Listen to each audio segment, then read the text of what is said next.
नमस्कार बच्चों। आज हम सब कक्षा 10 की हिंदी क्षितिज भाग 2 का पहला पाठ सूरदास के पद पढ़ेंगे, जो कि सूरदास जी द्वारा रचित ग्रंथ सूर सागर के भ्रमर गीत से लिया गया है। तो आज हम सूरदास के पद पढ़ेंगे, लेकिन पाठ को पढ़ने से पहले हम सूरदास जी के विषय में जान लेते हैं, फिर पाठ पढ़ते हैं। सूरदास का जन्म सन 1478 में माना जाता है। एक मान्यता के अनुसार उनका जन्म मथुरा के निकट रुनकता या रेणुका क्षेत्र में हुआ, जबकि दूसरी मान्यता के अनुसार उनका जन्म स्थान दिल्ली के पास सिही माना जाता है। महाप्रभु वल्लभाचार्य के शिष्य सूरदास अष्टछाप के कवियों में सर्वाधिक प्रसिद्ध हैं। वे मथुरा और वृंदावन के बीच गौ घाट पर रहते थे और श्रीनाथ जी के मंदिर में भजन कीर्तन करते थे। सन 1583 में पारसौली में उनका निधन हो गया। यानी सूरदास जी का जन्म कब हुआ था? 1478 ईस्वी में, और उनकी मृत्यु 1583 ईस्वी में। उनके 3 ग्रंथों सूरसागर, साहित्य लहरी और सूर सारावली में सूरसागर ही सर्वाधिक लोकप्रिय हुआ। यानी सबसे ज्यादा लोकप्रिय ग्रंथ कौन सा है? तो वह है सूरसागर। खेती और पशुपालन वाले भारतीय समाज का दैनिक अंतरंग चित्र और मनुष्य की स्वाभाविक वृत्तियों का चित्रण सूर की कविता में मिलता है। सूर वात्सल्य और श्रृंगार के श्रेष्ठ कवि माने जाते हैं। यानी सूरदास जी कविता में वात्सल्य रस का और श्रृंगार रस की प्रधानता है। ठीक है।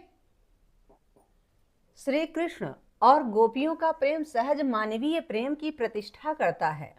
सूर ने मानव प्रेम की गौरव गाथा के माध्यम से सामान्य मनुष्यों को हीनता बोध से मुक्त किया, उनमें जीने की ललक पैदा की। उनकी कविता में ब्रज भाषा का निखरा हुआ रूप है। वह चली आ रही लोकगीतों की परंपरा की ही श्रेष्ठ कड़ी है। यानी सूरदास जी के सूरसागर में और इनके ग्रंथों में ब्रज भाषा का निखरा हुआ रूप हमें दिखाई देता है। यानी ब्रज भाषा का प्रयोग इन्होंने किया हुआ है, और उस समय जो परंपरागत लोकगीत थे उनकी ये श्रेष्ठ कड़ी है। यानी उनसे जुड़ी हुई है। इनकी जो भी कृतियां हैं वह ब्रज भाषा में लिखी गई हैं, जो परंपराओं से जुड़ी हुई हैं। ठीक है। यहाँ सूर सागर के भ्रमर गीत से 4 पद दिए गए हैं आपको पढ़ने के लिए। श्री कृष्ण ने मथुरा जाने के बाद स्वयं न लौटकर उद्धव के जरिए गोपियों के पास संदेश भेजा था। उद्धव ने निर्गुण ब्रह्म एवं योग का उपदेश देकर गोपियों की विरह वेदना को शांत करने का प्रयास किया। गोपियां ज्ञान मार्ग के बजाय प्रेम मार्ग को पसंद करती थीं। इस कारण उन्हें उद्धव का शुष्क संदेश पसंद नहीं आया। तभी वहां एक भंवरा आ पहुंचा। यहीं से भ्रमर गीत का प्रारंभ होता है। गोपियों ने भ्रमर के बहाने उद्धव पर व्यंग बाण छोड़े। पहले पद में गोपियों की यह शिकायत वाजिब लगती है। यानी इस पद में जो आपको पढ़ने के लिए दिया गया है, इसमें गोपियों की यह शिकायत वाजिब लगती है कि यदि उद्धव कभी स्नेह के धागे से बंधे होते तो वे विरह की वेदना को अनुभूत अवश्य कर पाते। यानी यदि उद्धव कभी प्रेम किसी से किए होते तब उन्हें पता चलता कि विरह क्या होती है, विरह की पीड़ा क्या होती है। अर्थात जब उद्धव ने किसी से प्रेम ही नहीं किया तो उन्हें प्रेम के बारे में कुछ पता ही नहीं है कि प्रेम में क्या और कैसे होता है। इसी का वर्णन आपके पाठ में इस पहले पद में किया गया है। ठीक है। उद्धव तुम हो अति बड़भागी। यहाँ गोपियां उद्धव जी की तारीफ के लिए ये पद नहीं कह रही हैं कि आप बड़े भाग्यशाली हो, बल्कि उन पर व्यंग कर रही हैं, उन पर टिप्पणी कर रही हैं। यानी उनकी खिंचाई कर रही हैं कि हे उद्धव, तुम बड़े भाग्यशाली हो।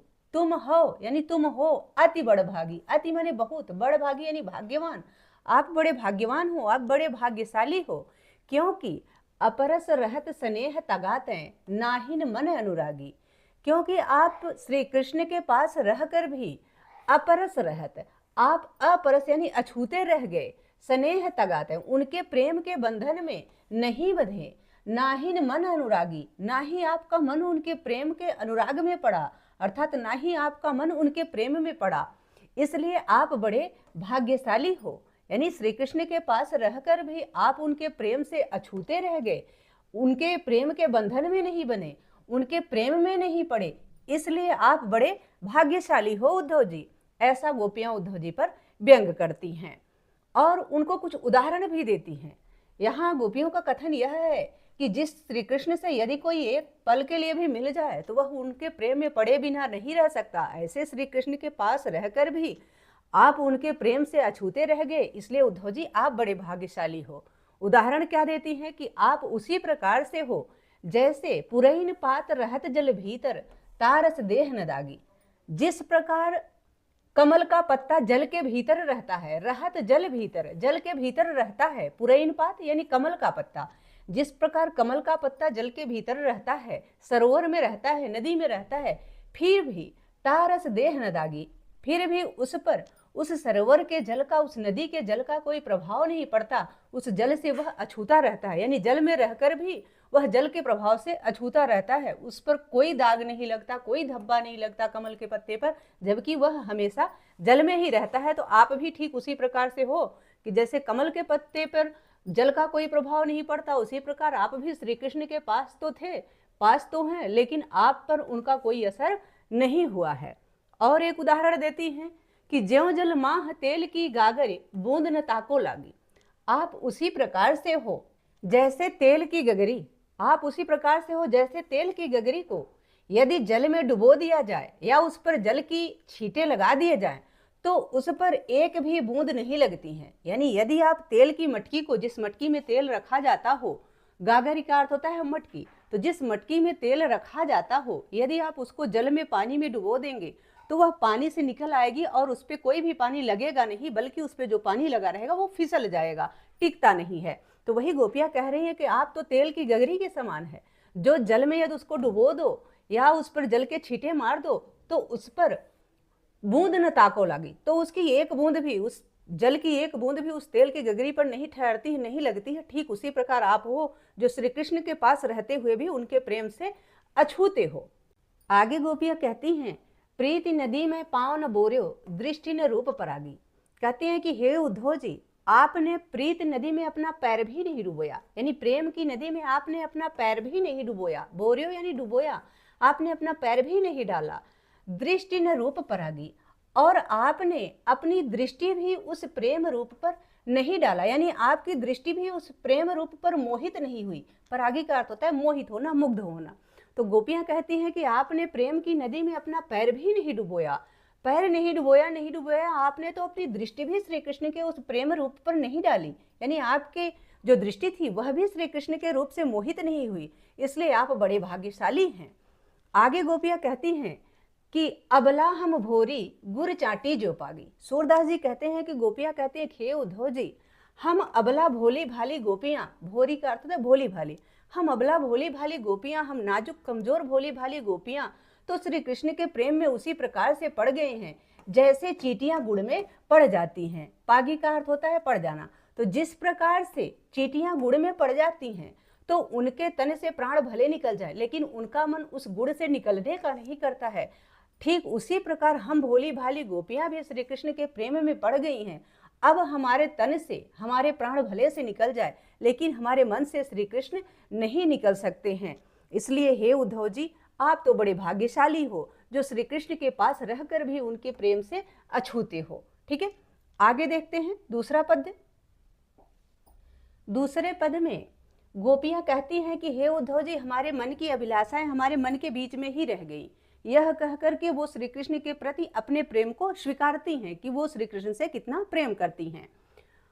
मन की मन ही माज रही, यानी हे उद्धव जी, हमारे मन की जो इच्छाएं थी वो हमारे मन के बीच ही रह गई। माज यानी बीच, वो हमारे मन में ही रह गई, हमारे मन के बीच में ही रह गई। जो हमारी इच्छाएं थी, जो हमारी अभिलाषा थी कि श्री कृष्ण आएंगे तो हम अपने मन की व्यथा, अपने मन की बातें श्री कृष्ण से करेंगे, वह श्री कृष्ण नहीं आए तो हम जो हमारी इच्छाएं थी, जो हम उनसे कहना चाह रहे थे, वह सब हमारे मन में ही रह गई। अब हम उसको कह भी नहीं सकते किसी से। कहिए जाए कौन पे उद्धव, ना ही परत कही। हे उद्धव जी, अब हम आपसे कौन सा संदेशा कहें कि आप जा करके यही श्री कृष्ण से कह दीजिएगा। हमसे कहते नहीं पड़ रहा है, परत यानी पड़ रहा है, हमसे कहा नहीं जा रहा है कि हम आपसे कौन सा संदेशा कहें। यानी हमने सोचा था, गोपियां कहती है कि हमने सोचा था कि श्री कृष्ण आएंगे तो हम उनसे अपने मन की व्यथा कहेंगे, अपने मन की पीड़ा कहेंगे कि हमने आपको बहुत याद किया, आपके बिना यहाँ अच्छा नहीं लग रहा था। लेकिन जब वो आए ही नहीं, उन्होंने युग का संदेश भेज दिया, तो अब हमसे कहा भी नहीं जा रहा है कि हम आपसे कौन सा संदेशा कहें कि हमारी तरफ से यह संदेशा ले जाकर के श्री कृष्ण से कह दीजिएगा। ठीक है, हमसे कहा नहीं जा रहा है। इस प्रकार से गोपियां उद्धव जी से उलाहना देती हैं। आगे गोपियां कहती हैं, अवधि आधार आस आवन की, तन मन व्यथा सही। गोपियां कहती हैं कि हे उद्धव जी, हमने तो श्री कृष्ण के आने की अवधि को आधार मानकर, अवधि आधार आश आवन की, हमने तो श्री कृष्ण के आने की अवधि को, अवधि यानी समय को आधार मानकर कि इस समय तक श्री कृष्ण आ जाएंगे, यह आस लगाकर बैठी थी कि श्री कृष्ण आएंगे। इसलिए हमने अपने तन मन की व्यथा सही, यानी तन मन की पीड़ा को सहा। जो हमारे तन की पीड़ा थी, जो हमारे मन की पीड़ा थी श्री कृष्ण से मिलने की, उसको हमने सिर्फ उनके आने की अवधि को आधार मानकर ही सहा था कि एक दिन श्री कृष्ण आएंगे और वो हमारे मन की बात को समझेंगे, हम उनसे अपने मन की बात कर सकेंगी। लेकिन अब इन जोग संदेशन सुनी सुनी विरहिन विरह दही। लेकिन अब इन योग के संदेशों को सुन सुन करके, जो आपने योग का संदेश ले करके आए हैं, जो श्री कृष्ण ने आपसे योग का संदेशा पहुंचाया है, इसको सुन सुन करके हम विरहिनियों की, यानी हम गोपियों की विरह वेदना और बढ़ गई है। यानी ऐसे लग रहा है कि जैसे हमारी विरहाग्नि और बढ़ गई है, हमारी विरह की जो अग्नि थी वह और ज्यादा बढ़ गई है इस योग के संदेशे को सुन सुन करके। चाहती होती गुहार जिते उतते धार बही। गोपियां कहती हैं कि हम जिसे गुहार लगाना चाहते थे, चाहती होती यानी चाहती थी, होती यानी जिससे, गुहार जिते जिसे बुलाना चाहती थी। गुहार का अर्थ होता है सहायता के लिए पुकारना। तो गोपियां कहती हैं कि हम तो जिसको अपनी सहायता के लिए पुकारना चाह रहे थे, वही श्री कृष्ण ने ही, उतते धार भी, उन्होंने ही यह योग की धार हमारे पास भेज दी, यानी उन्होंने ही योग का संदेश भेज दिया। जिनसे हम यह आशा कर रही थी कि वो श्री कृष्ण आएंगे और हमारे मन की पीड़ा को शांत करेंगे, उन्हीं श्री कृष्ण ने आपके द्वारा यह योग का संदेशा हमारे लिए भेज दिया, योग के संदेश का धार हमारे लिए भेज दिया।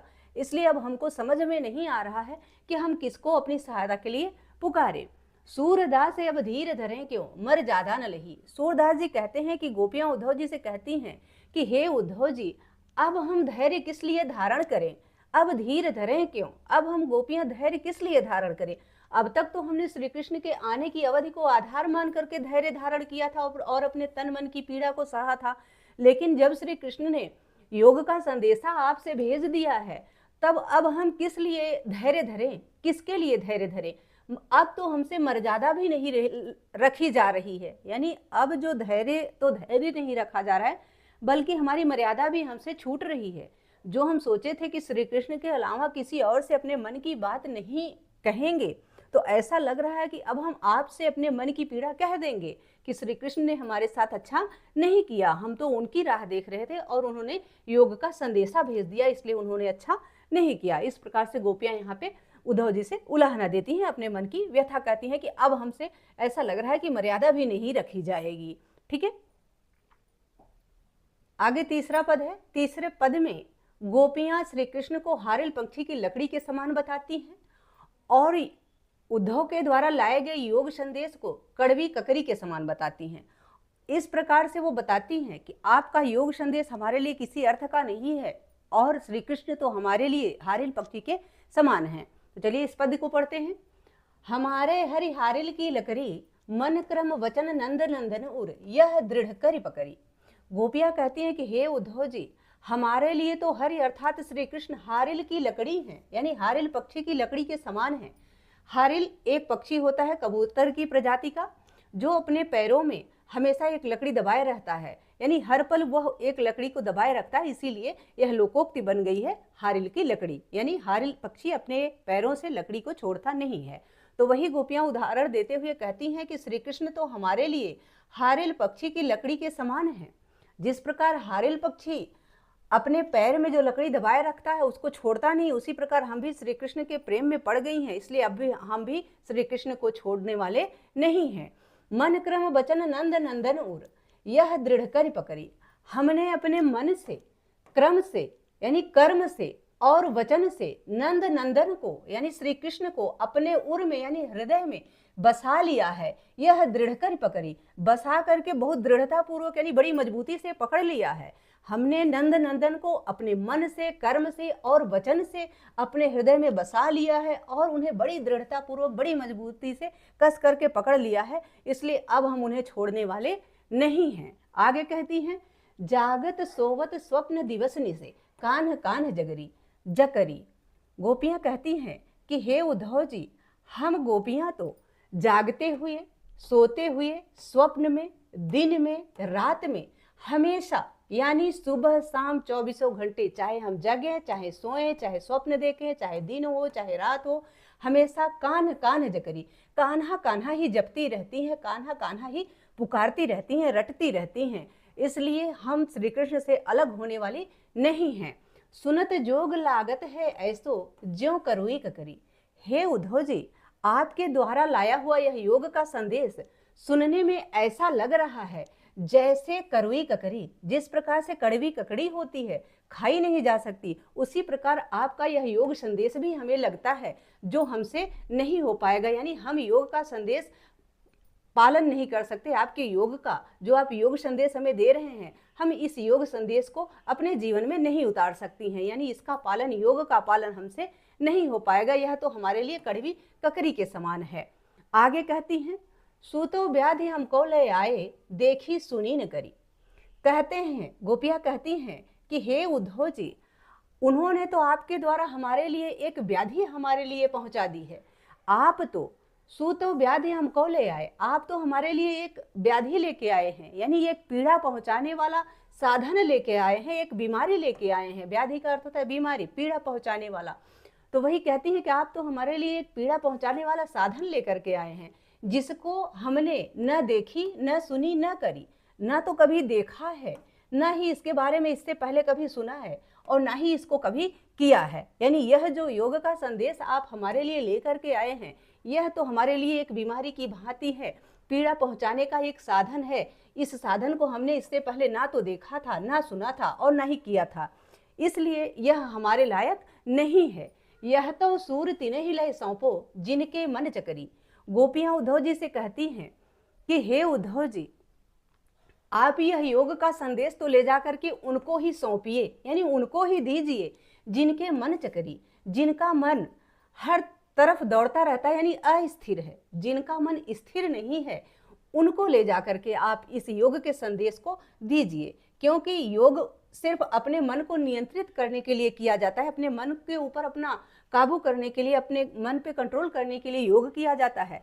और हमारा मन तो एक निष्ठ है, वह तो श्री कृष्ण के प्रेम में ही पड़ा है, वह इधर उधर नहीं भटक रहा है। जिनका मन इधर उधर भटकता है, इधर उधर डोलता रहता है, चक्री का अर्थ होता है इधर उधर घूमना, तो जिसका मन इधर उधर घूमता रहता है, इधर उधर डोलता रहता है, आप उन्हें ही ले जा करके यह योग का संदेशा सौंप दीजिए, दे दीजिए। यानी गोपियां कहती हमारे लिए यह कड़वी ककड़ी के समान है, हमें इसकी कोई आवश्यकता नहीं है, यह हमें पीड़ा पहुंचाने वाला है, इसको हमने कभी देखा सुना न करा है, इसलिए यह उसी को ले जाकर के दे दीजिए जिसका मन भटकता रहता है। हमारा मन नहीं भटकता, हमारा मन श्री कृष्ण के प्रति एक निष्ठ प्रेम में पड़ा है, हम सिर्फ श्री कृष्ण को ही प्रेम करती हैं और किसी को नहीं चाहती हैं, इसलिए हमें योग संदेश की कोई आवश्यकता नहीं है। ठीक है, आगे देखते हैं चौथा पद। चौथे पद में गोपियां उद्धव जी से कहती हैं कि श्री कृष्ण राजनीति पढ़ लिए हैं, यानी एक और व्यंग करती हैं कि अब तो श्री कृष्ण मथुरा में जाकर के राजनीति पढ़ लिए हैं और ज़्यादा चालाक हो गए हैं, और अंत में वो जो है प्रजा का हित किस प्रकार से राजा को सोचना चाहिए यह बताती हैं। यानी कि राजा हैं अगर आज श्री कृष्ण, तो उन्हें हमेशा प्रजा का ख्याल रखना चाहिए। कहती हैं, हरि हैं राजनीति पढ़ी आए। हे उद्धव जी, श्री कृष्ण ने अब राजनीति पढ़ लिया है, यानी मथुरा जाकर के अब श्री कृष्ण ने राजनीति पढ़ लिया है। यानी जो राजनीति करता है वो छल कपट झूठ ये सब करने लगता है। तो हमको तो ऐसा लगता है कि श्री कृष्ण ने अब राजनीति पढ़ लिया है। समुझी बात कहत मधुकर के, समाचार सब पाए। मधुकर के यानी मधुकर को बीच में माध्यम बना करके गोपियां उद्धव जी से बात कह रही हैं कि हमने भी इस बात को समझ रखा है, यानी हम समझ गई हैं, हमने समाचार सब पाए, हम ये सारा समाचार पा चुकी हैं कि श्री कृष्ण ने अब राजनीति पढ़ ली है, यानी हमको भी यह खबर है। हे उद्धव जी, हमको भी यह खबर है। देख तो मधुकर को रही हैं, भौरे को रही हैं, और कह उद्धव जी से रही हैं कि हमने यह खबर पा लिया है, हमने भी यह संदेशा पाया है, समाचार पढ़ा है, सुना है कि श्री कृष्ण ने अब राजनीति पढ़ ली है। इस बात को हम भी समझ गई हैं। एक यति चतुर हुते पहले ही, अब गुरु ग्रंथ पढ़ाए। गोपियां कहती हैं कि एक तो पहले से ही बहुत चतुर थे, एक अति चतुर हुते पहले ही, हुते यानी थे, पहले ही यानी पहले से ही। एक तो अति यानी बहुत, एक तो पहले से ही बहुत चतुर थे, दूसरे अब वहां जाकर के, मथुरा जाकर के उन्होंने गुरु ग्रंथ पढ़ लिया है, यानी उनको अच्छे अच्छे गुरु मिल गए हैं, बड़े बड़े ज्ञानी मिल गए हैं जिन्होंने उन्हें बड़े बड़े ग्रंथ पढ़ा दिए हैं, इसलिए अब वो बड़े भारी राजनीतिज्ञ हो गए हैं। बढ़ी बुद्धि जानी जो उनकी, जोग संदेश पठाए। गोपियां कहती हैं कि हे उद्धव जी, हमने उनकी बढ़ी हुई बुद्धि को इसी से जान लिया कि उन्होंने हमारे लिए योग का संदेश पठाया है। बढ़ी बुद्धि जानी जो उनकी, उनकी बुद्धि बढ़ गई है, यह बात हमने इसी से जान लिया है जो उन्होंने योग का संदेश पठाया है, योग संदेश पठाया, जो उन्होंने योग का संदेश पठाया, इसी से हम जान गए कि श्री कृष्ण की बुद्धि अब बढ़ गई है, उन्होंने राजनीति पढ़ लिया है। आगे कहती हैं, उद्धव भले लोग आगे के परहित डोलत धाये। कहते हैं कि हे उद्धव जी, इससे अच्छे तो आगे के लोग थे, आगे के यानी पहले के, जो हमारे पूर्वज थे। गोपियां कहती हैं कि इससे अच्छे तो जो हमारे पूर्वज थे वो थे, यानी पहले के लोग ज्यादा अच्छे थे। परहित डोलत धाये, वो दूसरों के हित के लिए, परहित यानी दूसरों के हित के लिए, डोलत धाये यानी डोलते रहते थे, घूमते फिरते रहते थे। यदि एक बार सुन लें कि कोई तकलीफ में है तो पहले के लोग जो होते थे वो दौड़ते हुए चले आते थे, इसलिए वो बहुत भले थे उद्धव जी, पहले के लोग बहुत अच्छे थे। आगे कहती हैं, अब अपने मन फेर पाई हैं चलत जुहूते चुराए। गोपियां कहती हैं कि ये योग का संदेश सुन करके, श्री कृष्ण के बारे में आपकी बातें सुन करके कि उनके मन में इस समय हमारे लिए क्या चल रहा है, ऐसा लगता है कि हम अपने मन को फिर पाई हैं, फिर से पा जाएंगी। ऐसा लग रहा है कि हम अपने मन को फिर से पा जाएंगी, उस मन को जो श्री कृष्ण ने चलत जो हुते चुराए, जो श्री कृष्ण चलते हुए चुरा लिए थे। यानी जब श्री कृष्ण मथुरा जा रहे थे तो गोपियां कहती हैं कि उन्होंने हमारे मन को जाते वक्त चुरा लिया था, यानी जा रहे थे तो हमारे मन को भी चुरा के चले गए थे। लेकिन अब इन बातों से ऐसा लग रहा है, आपके आने से, जो आपके द्वारा श्री कृष्ण ने संदेश पहुंचाया है, इन सब से ऐसा लग रहा है कि अब हम अपने मन को फिर से वापस पा जाएंगी। ते क्यों अनीति करें आप उनसे और अनीति छुड़ाए। आगे गोपियां कहती हैं कि अब वे ही अनीति क्यों कर रहे हैं, ते क्यों अनीति करें आपुन, आपुन मतलब वो ही, अब वो स्वयं ही अनीति क्यों कर रहे हैं, गलत क्यों कर रहे हैं। जे और अनीति छुड़ाए, जो औरों को अनीति से छुड़ाते थे, यानी बुराई से हटाते थे, बुराई से बचाते थे, अच्छाई में लगाते थे, वही श्री कृष्ण अब खुद ही ऐसी अनीति क्यों कर रहे हैं, यानी हमारे ऊपर इतनी प्रताड़ना क्यों कर रहे हैं, हमें इस प्रकार की पीड़ा क्यों दे रहे हैं, जो चीज हमको पसंद नहीं है वो हमसे करने के लिए क्यों कह रहे हैं, यह हमको समझ में नहीं आ रहा है। आगे कहती हैं, राज धर्म तो वह है सूर जो प्रजा न जाहि सताए। सूरदास जी कहते हैं कि गोपियां उद्धव जी से कहती हैं कि हे उद्धव जी, राजा का धर्म तो यही है कि जो प्रजा न जाहि सताए, जिससे प्रजा सताई न जाए। राजा का धर्म तो यह नहीं होता कि प्रजा को पीड़ा पहुंचाए, बल्कि राजा का धर्म यह होता है कि वह ऐसा कार्य करे जिससे उसकी प्रजा कभी सताई न जाए। राजा को अपने प्रजा का हित करना चाहिए, यानी हर प्रकार से प्रजा के भले के बारे में सोचना चाहिए कि हमारी प्रजा के लिए हम ऐसा क्या करें जिससे हमारी प्रजा सुखी हो। तो आज जब श्री कृष्ण राजा बन गए हैं तो उनका राजधर्म तो यही है कि वो कम से कम हमारे लिए सोचें।